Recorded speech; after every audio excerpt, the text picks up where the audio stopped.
अगं बाबा हो. सर्ग सर्ग म्हणतात तो हाच का.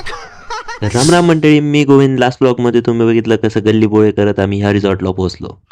उठताच खिडकीतून नारळ तोडता येतं का ते बघत होतो, इतक्यात मला दिसलं निळं पाणी. म्हटलं बाबो समुंदर. तडक उठलो आणि पहिल्या फुरसत मध्ये खाली आलो. खाली येऊन बघितलं तर काय सगळेच माझ्या आधी बीचला जायला तयार. म्हटलं चलो.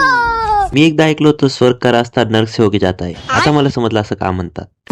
आगा का का का का काय ती रेती, काय ते डोंगर, काय ते पाणी, काय ती हॉटेल. हॉटेल हा हा. म्हटलं पहिले पेट पूजा फिर काम तुझ्या. मस्त खाऊन पिऊन खाली उतरलो आणि पाहिलं तर काय एक तरुण त्याच्या तरुणाईचं प्रदर्शन करत होता. म्हटलं हटाव रे. खाली पाहिलं तर मांजरी लागल्या होत्या किल्ले बांधायला. म्हटलं तुम्ही चालू द्या तुमचं, पाण्यात पाय टाकायचं उद्घाटन मीच करतो. पाण्यात पाय टाकताच माझ्यातला शाहरुख जागा झाला. पोज दिला तो की मागून भाऊ म्हणे नीट उभा राहा रे धुन वाळत घातलेला शाहरुख खान. मी म्हटलं रुक तेरा तो गेम बजाना पडेगा. इतक्यात मोठी माऊ मध्ये आली आणि सगळ्यांना म्हणे ए भांडू नका रे, तुम्हाला काय साध्या पोज देता येत नाही, हे बघा मी शिकवते तुम्हाला कशी पोज द्यायची. म्हटलं बाबो दाखवतं. हे बघा रे भिंगरी. म्हटलं आयो हे काय जमणार नाही रे बा आपल्याला. गाडीत जागा नसल्यावर मी काय उडत येऊ का, ही म्हण मागच्या लोकांनी खूप सिरियसली घेतलेली दिसत होती.